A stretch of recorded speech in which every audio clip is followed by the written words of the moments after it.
welcome to First Fairhope on Easter Sunday. If you have driven by the church recently, you'll have noticed a beautiful cross on the south lawn.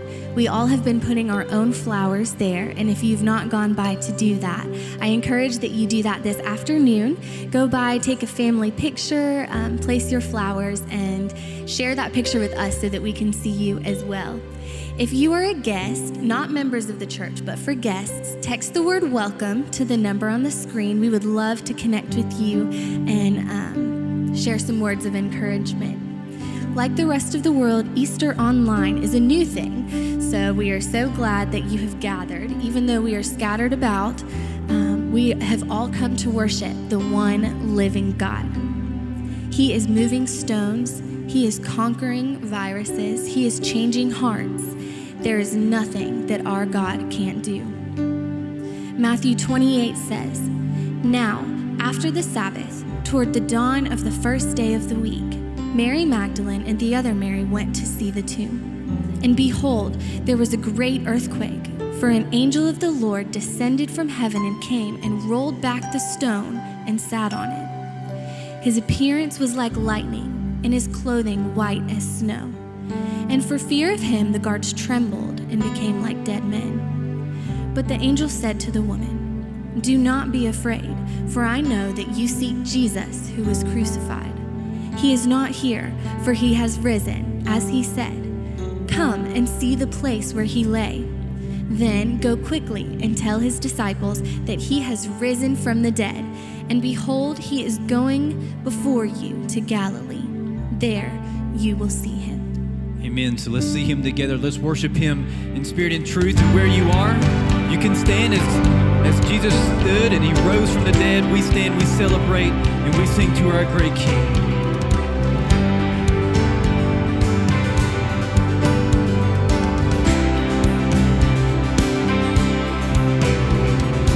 Just one word, you calm the storm that surrounds me. Just one word. Just one word, the darkness has to retreat. Can we sing and believe? It's just touch. And just one touch, I feel the presence of heaven. Just one touch, my eyes were open to see. My heart can't help but believe. There's nothing that our God can't do. There's not a mountain that he can move. We'll praise the name that makes a way. There's nothing that our God can't do. Amen. In just one word, you heal what's broken inside me. His word. In just one word, you revive every dream. This is touch. In just one touch, I feel the presence of heaven. In just one touch, my eyes were open to see. My heart can't help but believe. There's nothing that our God can't do. There's not a mountain that he can move. We'll praise the name that makes a way. There's nothing that our God can't do. There's nothing that our God can't do. There's not a prison wall he can't break through. We'll praise the name that makes a way. There's nothing that our God can't do.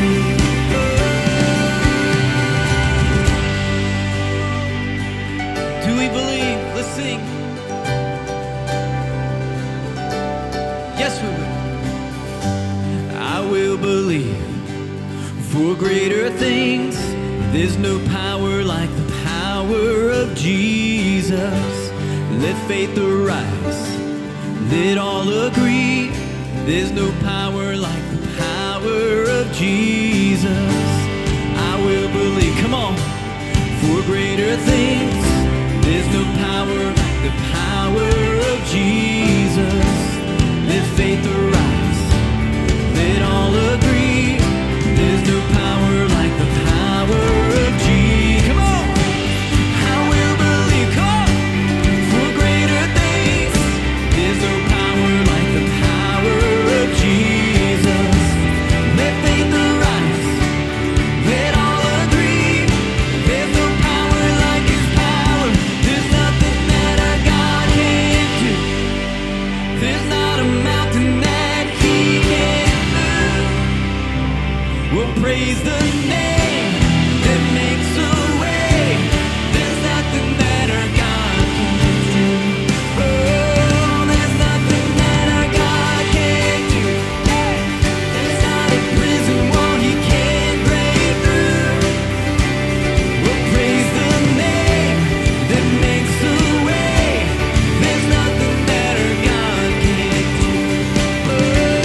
Amen. Amen. And this morning, we're just going to read through the Gospels. As Blythe started off reading the Gospel, all of us just going to share what God did do and what he's continuing to do as he is being raised from death to life. As we have been raised from death to life, it's what we celebrate.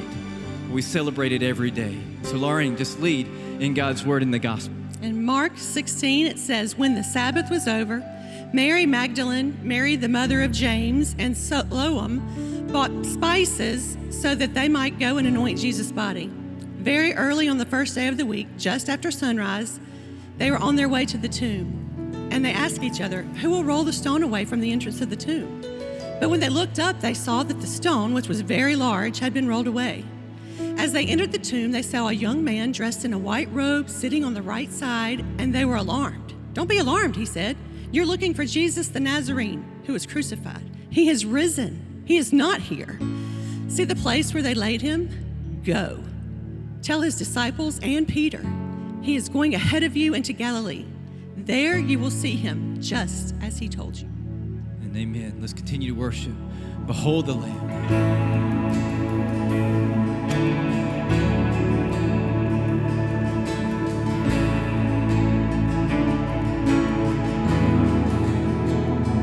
See him there, the great I am, a crown of thorns upon his head, the Father's heart displayed for us. Oh God, we thank you for the cross.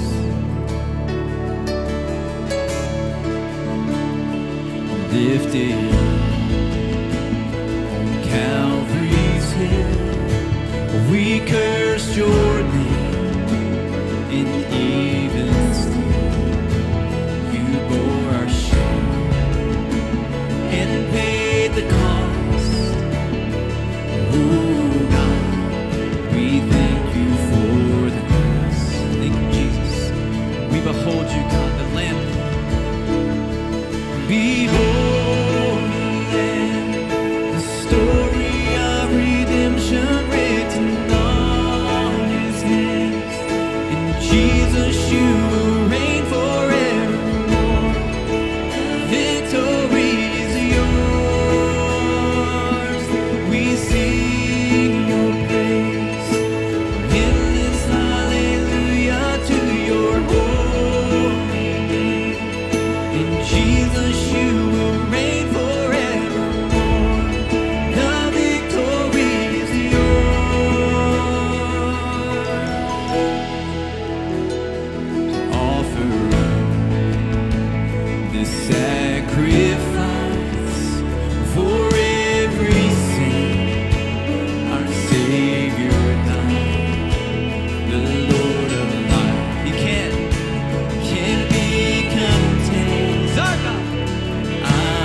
Sing that again. Oh, our God has risen from the grave. Behold the Lamb, the story of redemption written on his hands. Jesus, you will reign forevermore. The victory is yours. We sing your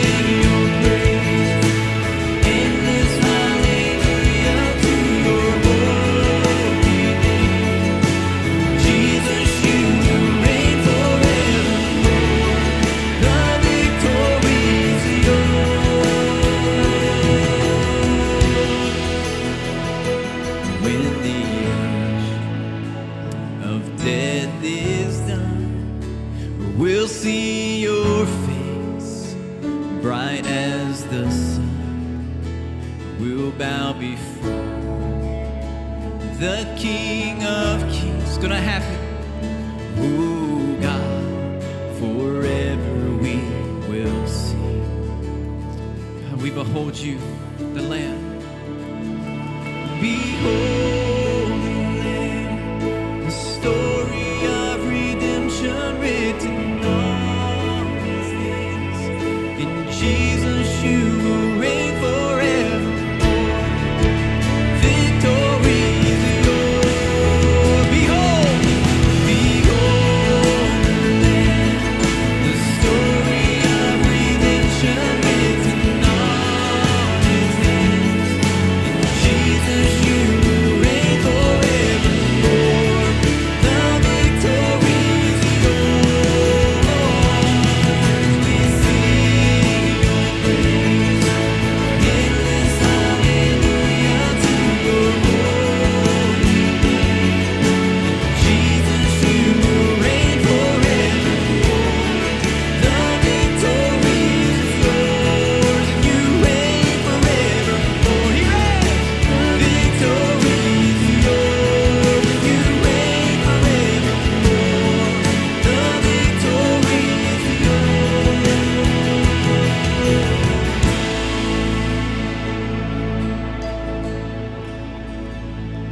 In Luke 24, verse 1, it says, "Now on the first day of the week, very early in the morning, they and certain other women with them came to the tomb bringing spices which they had prepared.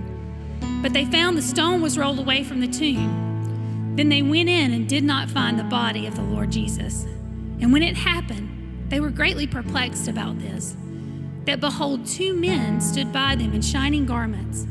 Then, as they were afraid and bowed their faces to the earth, they said to them, 'Why do you seek the living among the dead? He is not here, but he has risen.'" We run to Him. We can run to Him. You can run to your Father. So let's just sing this.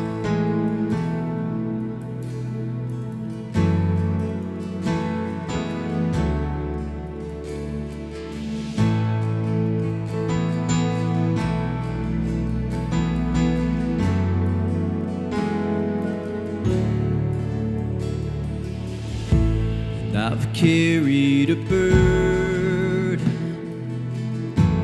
too long on my own. And I wasn't created to bear it alone. I hear your invitation to let it all go. I see it now, I'm laying it down. I know that I need you, so I run to the Father, fall into grace. I'm done with the hiding, no reason to wait. My heart needs a surgeon, my soul needs a friend, so I run to the Father again.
We've been reading through the Gospels. Blythe started with Laureen and then Valerie, and then we read the last, John, his Gospel. It actually says, look, behold, Savior of the world who takes away the sins of all the world. And that's what he's offering you. That's what he's offering me. Take away every sin and shame, everything, so we may walk in newness of life. In John chapter 20, verse 1, it says, on the first day of the week, Mary Magdalene came to the tomb early while it was still dark.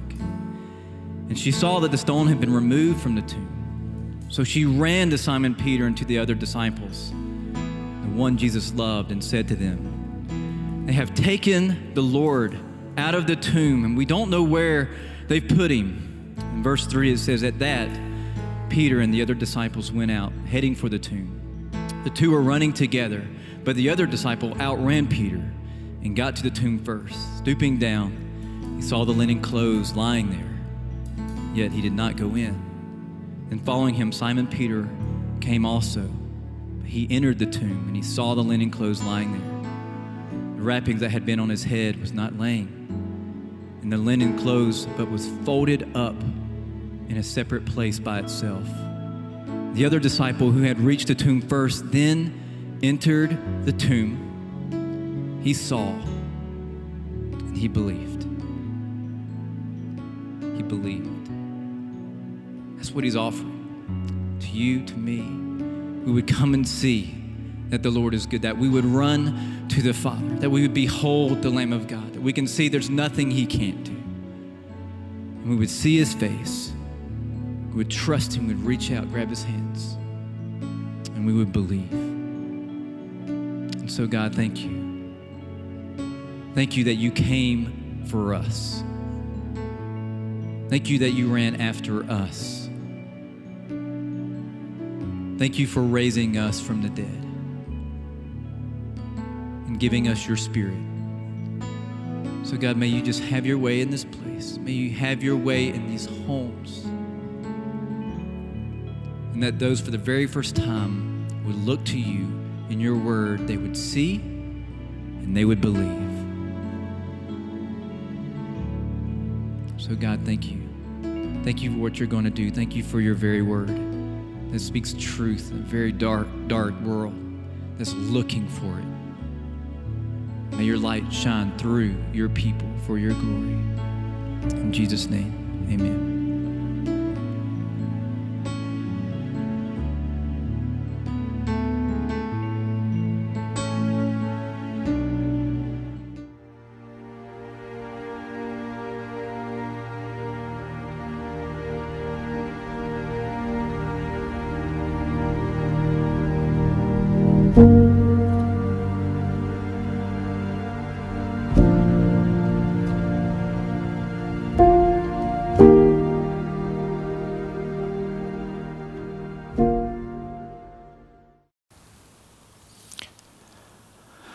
A little boy was making his way home after a neighborhood baseball game, and he decided to take a shortcut through a cemetery. It was in the evening, the sun had already gone down, and although the way was familiar to the little boy, he sort of lost his way in the cemetery, and before he knew it, he had fallen into a grave that had been dug for a funeral that was going to happen the next day. Well, obviously, he was terribly frightened, and he jumped, and he scrambled, and he scraped, but he couldn't find a foothold or a handhold, and no matter how hard he tried, he couldn't get himself out of that grave. Finally, in a weeping puddle, he fell and just decided to wait in the corner of that grave until the morning. A few minutes later, another little boy who had been at that baseball game had also taken the same shortcut, and he fell into the very same grave. There in the darkness, he began to jump and scramble and scrape and try to find a foothold. Nothing he did seemed to work, and he stopped for a moment to consider his options when he heard a voice from the dark corner of that grave. And the voice said, "You'll never get out of here." But he did. I think we can identify with the motivation of that second little boy. We don't like emptiness. We don't like being in the dark. We don't like being plunged into the unknown, but we especially don't like it when the darkness speaks to us and the emptiness speaks to us. We want to get as far away from that darkness and emptiness as fast as we possibly can. And in that story is really a picture of the dynamic of the first Easter. We celebrate the fact on Sunday morning that the tomb is empty, and that is great news. But often we rush right past that prevalent insistence in the resurrection accounts without really listening to the message that's for us. There is a word concerning emptiness that sits right at the very heart of Easter. What Jesus wants us to know, what the gospel writers want us to know, that until we understand where Jesus isn't, we can't really understand where he is. Until everything else has been released out of our lives, everything that we think we know, everything that we think we need to do, everything we think is important that's not Jesus, until those things are abandoned, we're never really going to step deeply and have a true and full encounter with the resurrected Christ. You see, we always think that the solution to everything is more. I would be happy and satisfied if I just had more of this, if I just had more of that. But God has brought us in this season into an Easter characterized by emptiness. Hasn't there been a great emptying over these last several weeks as the threat of the virus has swept over the whole world? There's less of everything. Social distancing. We're not close to each other anymore. We're spread out and far apart. The things we thought we could depend upon, those things seem to be flowing away from us. Economic uncertainty. Political uncertainty. We just seem to be in a season where the things that we're counting on, we can't count on any longer. And this Easter seems very strange to us, but it's actually very similar to the first Easter. We're going to look together at John's account of the first Easter in chapters 20 and 21 of his gospel. And what we're going to see is Jesus appearing 3 different times. In fact, in verse 14 of chapter 21, John writes, "This is now the 3rd time that Jesus was manifested to the disciples after he was raised from the dead." These 3 appearances are characterized by his appearance to Mary Magdalene, right there at the empty tomb, and then his appearance to Thomas, and then thirdly, his appearance to Peter in chapter 21. And John chooses the word manifested. The Greek word is phanerao, and it's a very important word in John's gospel. It tends to be often associated with ideas of the glory of God finally revealed. The word manifest means that something has appeared that up to that point has formerly been hidden. It's a sense that you can really see some things only in light of their absence. You can really see the glory and the brightness of something, especially when it's laid against a backdrop of darkness, like a beautiful jewel. So is the resurrection and the person and the reality of Jesus. He shines brightly in the darkness, and the darkness cannot overcome it. And so all 3 of these manifestations of Jesus, all 3 of these resurrection appearances will occur in the context of emptiness. Mary meets Jesus at the empty tomb. Thomas is absent when the rest of the disciples meet Jesus in that upper room. And it's only after that absence that Thomas has an encounter with Jesus. And then, of course, Peter encounters Jesus in chapter 21 after his experience with empty nets. Empty tomb, absent disciple, empty nets. And there really is a message in that emptiness. It's sort of like this. Have you ever had the experience of receiving a very large file emailed to you for your computer? And you get a message that says, this file is so big, you've got to delete everything else in order to get it to upload onto your computer. Well, in much the same way, the idea of Jesus, the reality of Jesus, the hope and the power of Jesus, the life of Jesus, well, that's the biggest idea, the biggest truth, the biggest definition of life there is. And in order to have the fullness, the manifestation of that life, he has to empty us of absolutely everything else. And he'll simply wait and knock. Like that church at Laodicea that was so full of its own self-confidence, so full of its own sense of providing for its own resources. In Revelation 23, Jesus says, I'm just going to stand at the door and knock. And until you get rid of the things that don't belong and receive only what I want to give to you, I won't come in.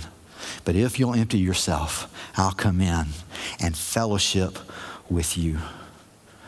The truth of this passage, the truth that I want you to see in this emptied Easter that we're all experiencing together, is that you can't really have a good relationship with Jesus until you have a proper relationship with emptiness.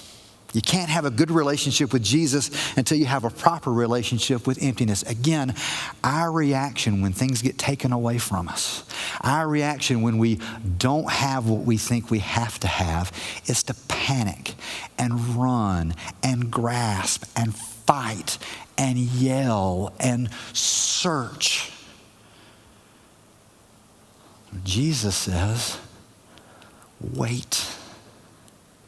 I'm the one doing it for your good so that I can be everything you need and everything you know and everything you do.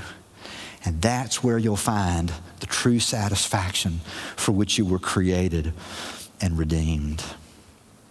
And so we're going to look together at John chapter 20 and 21 as we find, as you find, the fullness of the resurrection of Christ is when you've been emptied of everything else. What I want you to see in this text is that you'll find the fullness of the resurrected Christ when you're emptied of everything else. And so the question this morning, is that a good description of your life? How would you describe your emotional journey through these last several weeks when we've been emptied of a lot of things? I think you'd have to say, if you're being honest, as I say, that a lot of it's painful. A lot of it hurts. It's not the kind of thing we would ever have chosen. And so we resist hearing what we need to hear. But I think it's absolutely no accident that on an Easter Sunday, when typically this sanctuary would be full to the brim with people, it's essentially empty. Just a few people are here this morning. But that God has arranged the Easter celebration around the whole world in the context of emptiness so that we could get a fresh biblical understanding of the power of the resurrection. And so I want you to see three things from this resurrection account, really that characterizes all of the resurrection accounts in all four of the Gospels. And the first thing I do want you to see is the awkwardness of emptiness. The awkwardness of emptiness. We tend to celebrate our Easters now in sunny certainty, right? We come to church and the sun is shining and the flowers are blooming and we're in our Sunday best and we come and worship and big smiles on our face and we all say, He is risen indeed. And then we go home and have some ham. And that truth of the resurrection of Christ from the dead, that's something that we find pretty easy to affirm, but an idea that sits fairly comfortably in our lives as we go about doing what we want to do. But sunny certainty does not characterize the first Easter Sunday. You ought to read all the way back through all of the descriptions of the resurrection in Matthew, Mark, Luke, and John, and what you find is awkwardness. What you find are the disciples really struggling with the fact that Jesus isn't in that tomb, really struggling with the fact that Jesus isn't dead, but he's alive. It's like reverse grief. Many people will share that after they lose a loved one, they'll forget that loved one is gone. But here it's almost like the disciples, they keep forgetting that he isn't gone. They keep forgetting that he is alive. They are really struggling with that empty tomb. In the Gospel of Mark, the portion that Mark pens himself ends in Mark chapter 16, verse 8. And Mark really ends his portion of the Gospel by saying that the women had gone to the tomb. They saw that he wasn't there, and they were absolutely overwhelmed and perplexed. And for a little while, they didn't tell anyone.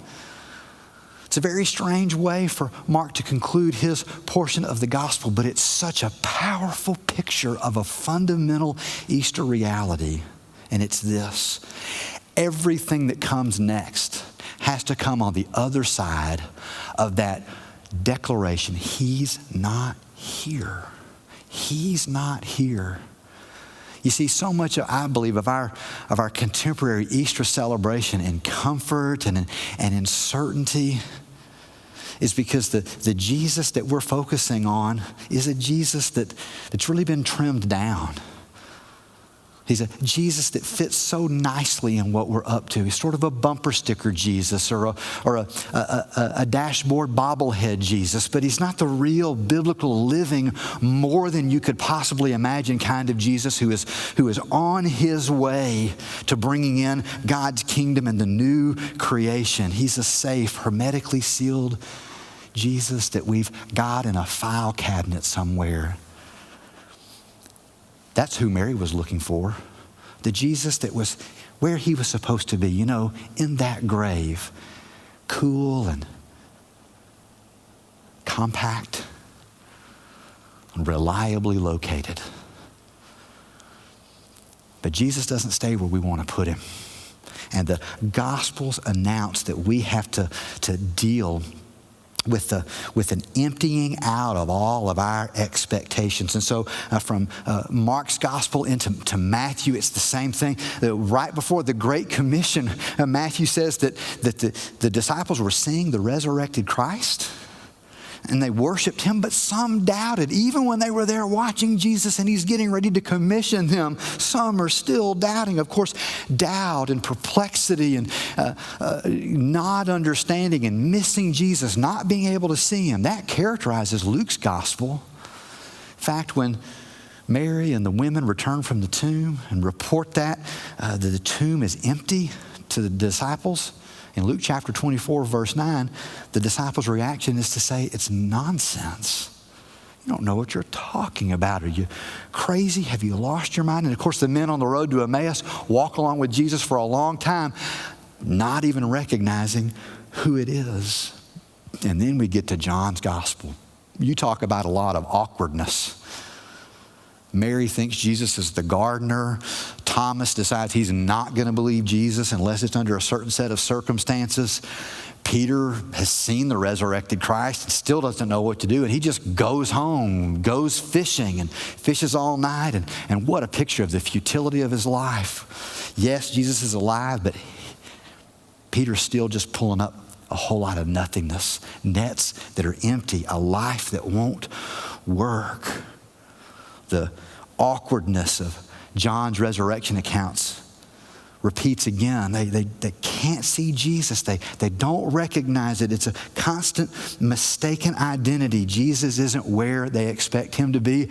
They're not where Jesus is. And when they meet with Jesus, one of the almost humorous things about John's resurrection account is when they do see Jesus and respond to him, their responses are incorrect. And Jesus sort of has to chastise him a little bit. Tells Mary, stop hanging on to me. tells Thomas, yeah, your belief is not really the best kind of believing, because it's a belief that's based on what you can see with your physical eyes. And I'm really looking for people who will believe without seeing. Peter jumps out of the boat and swims to Jesus, and Jesus is like, yeah, Peter, I didn't really ask you to jump out of the boat. Go back and help those guys with the fish. And then, of course, Jesus has to say to Peter, let's go over this love thing again. Let's talk about the mission again. Awkward encounters, because the disciples are contending with the fact that Jesus isn't where they think he's supposed to be, doing the things that Jesus is supposed to be doing. And at what Jesus does as they turn towards and contend with that emptiness, is that also is the place where Jesus, even though it's a struggle, that's always the place where Jesus wants to meet his followers. I learned this from the great pastor Adrian Rogers, and I want to paraphrase something that he said, is that men tend to throw away empty things. When things are empty, we toss them because they're no good to us anymore. But God is a God who doesn't use people until they're empty. God doesn't bring blessing until there's brokenness. God doesn't bring fullness until there is emptiness. And he's willing to contend with us over that issue. In order to find out where Jesus is, we got to deal with where he isn't. Before we understand who Jesus is, we got to get rid of the things we think he's about and the way he ought to be. Before we know what Jesus wants us to do, we got to contend with the fact that a lot of things that we do are futile. They're just our ideas, and they don't have any real spiritual power. And so, I know this is a weird Easter question, but is there any sense in which your relationship with Jesus has some awkwardness in it? Because you see, if your Jesus is the Jesus who's always doing what you want him to do, he's always where you think he should be, he's always slotted into just the right place in your life so you can pretty much do what you want to do, think what you want to think, go where you want to go, have what you want to have, then it's likely you're not in relationship with the biblical Jesus. You just have a Jesus that you've made up in your own head. And that Jesus cannot be domesticated, and he'll simply wait until we admit that he's not here, but he's risen. That's the awkwardness of emptiness. God's brought us into this very awkward time, this uncomfortable time. A lot of things that we depend on are removed, so that we can come to trust, see, know, believe, and obey him alone. The awkwardness of emptiness raises the antithesis of emptiness. We don't like emptiness, and so our first reaction is often the wrong reaction. That's what you see in Mary and in Thomas and in Peter. They turn to things that we often turn to when things are disrupted. Our response to emptiness is having and knowing and doing. If we can latch on to things that we possess, when we can make pronouncements about what we know, when we can just make decisions about what we're going to do to address the situation, that helps us to throw up a bulwark against the discomfort of emptiness when things we've been trusting in are taken away. But that won't work. And so you see Mary looking and searching and seeking and expecting for Jesus to be in the tomb. You see Thomas, Mary tries to put her hands and hold him. Thomas wants to touch Jesus and hold him. Peter jumps out of the boat to get to Jesus and find his location. But that having things, throwing those nets to have something to fill your life, those things don't work. It's the wrong instinct. having and then knowing. Again, Mary thinks she knows where Jesus is supposed to be. Thomas thinks he knows where Jesus is supposed to be and what he should be like and how he should make himself known. Peter is telling Jesus what Jesus should know. Jesus, you know I love you. You know I love you, as though Peter really knows the mind of Christ at this point.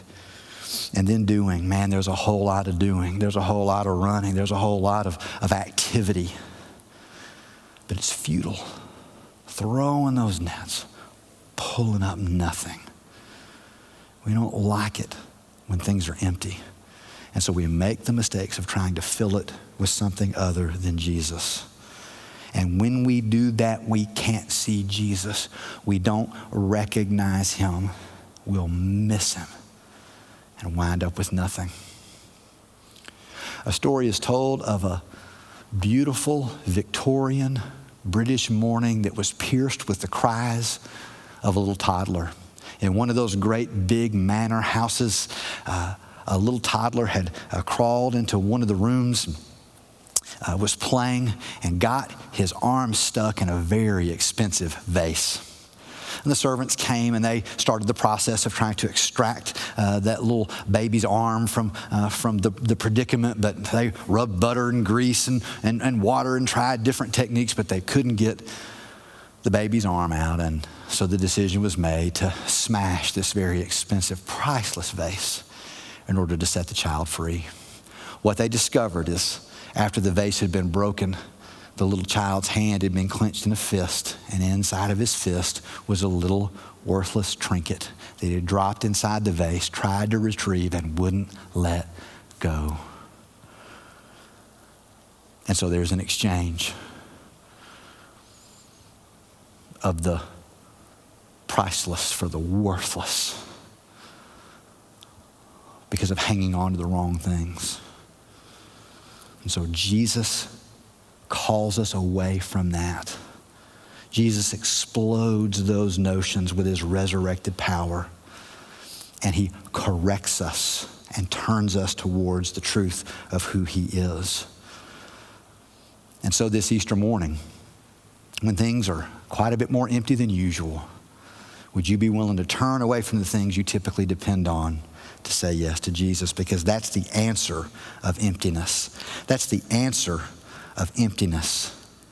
Jesus is going to really say 4 things to these disciples, and he's going to say 4 things to us in the midst of their contention with emptiness. The first thing Jesus says, the first answer he gives to emptiness is let go. When the disciples come to understand that what they've been thinking and what they've been holding on to and what they've been doing isn't going to work, Jesus says, let go. Let go.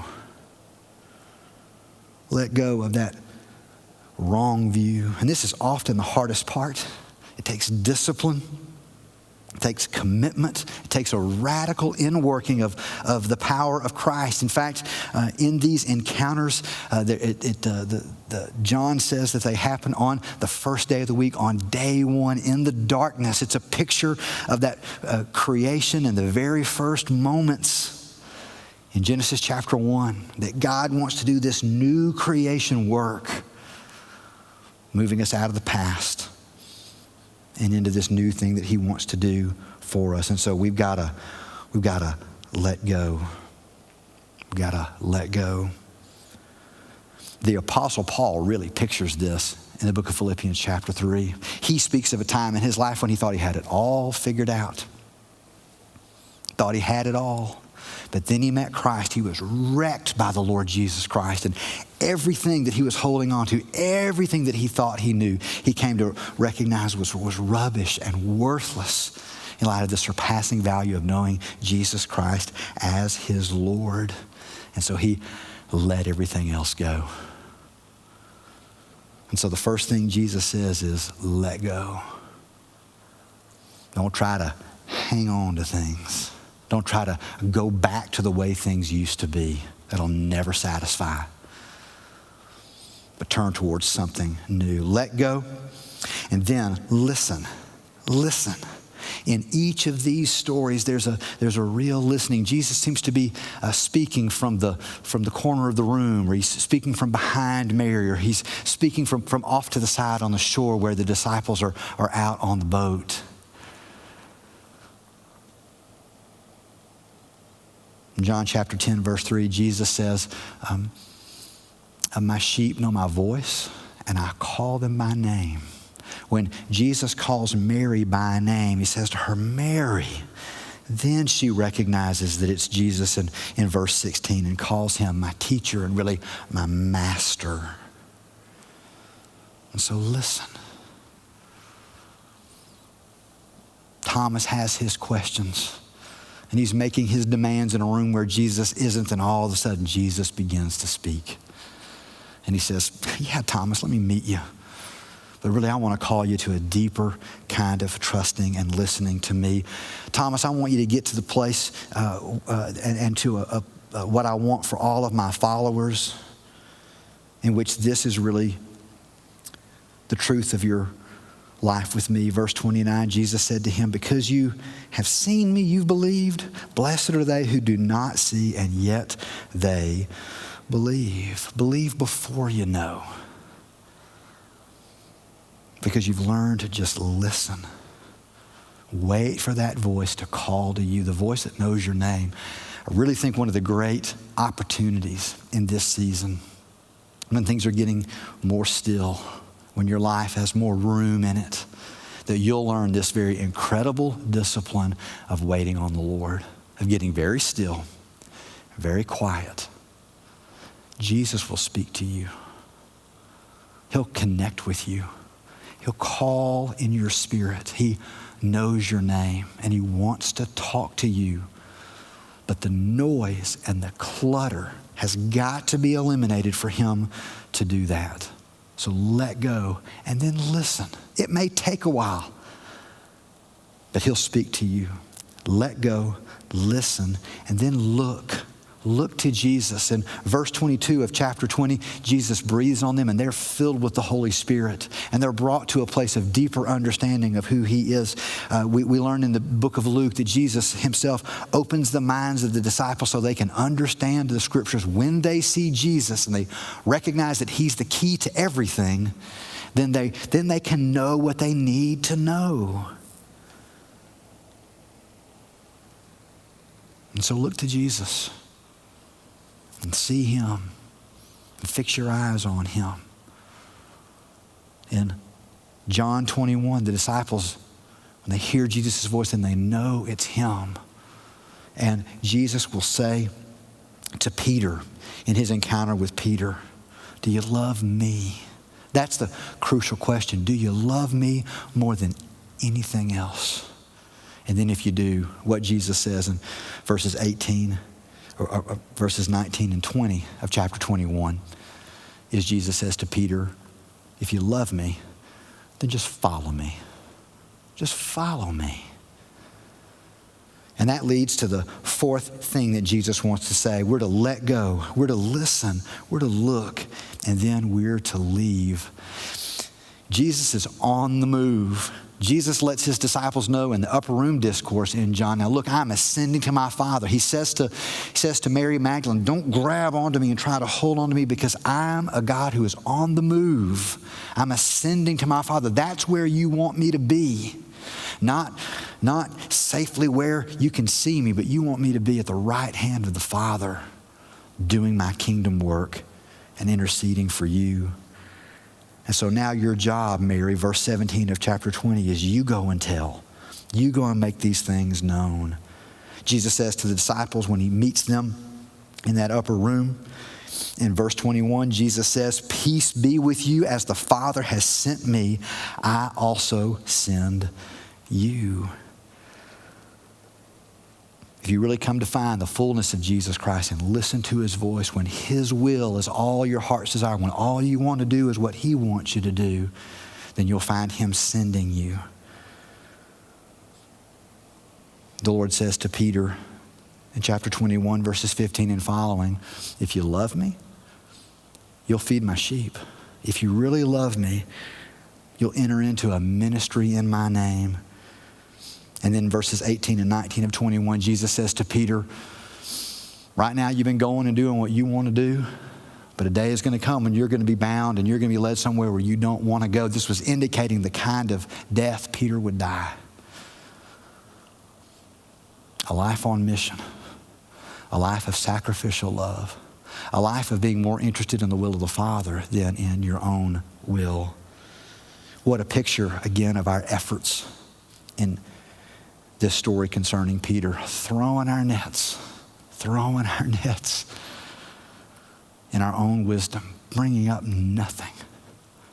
And then we learn to let go of what we want. We learn to listen to the voice of Jesus who says, why don't you throw those nets where I've asked you to throw them? When we learn to look to Jesus so that we know that our job, our one job, is to catch men. The echoes of that call, I want to make you fishers of men. When you throw the net of your life in the places where Jesus commands you, then you have a life that begins to capture others for the cause of the kingdom. And then, of course, that pictures your whole existence. That you're on mission, leaving what you know, headed into what you don't know. Leaving what you're secure in that isn't changing anyone's life and going to places where people need the good news and the forgiveness that comes through Christ alone. These are the answers to emptiness. These are the answers to emptiness. And so if God's been removing some things out of your life, would you be willing this morning, this Easter morning, to let Jesus meet you right here and say some things now that he's got your attention? Would you bow your heads with me? The first thing that Jesus wants to say to you with your head bowed and your eyes closed, quiet before the Lord, is let go. You know, pretty soon things are going to start going, quote unquote, back to normal. But would you be willing on this Easter, an Easter like no other we've ever experienced before? Would you let go of everything? Would you let go of everything that isn't of Jesus? Let go of your need to have stuff because it makes you feel better to have things. Have things where they're supposed to be. Would you let go of what you think you know? Get ourselves into such trouble by going around pronouncing what we know, what makes sense to us, what we've figured out. The truth is, you don't know anything. The world is too big and you're too small.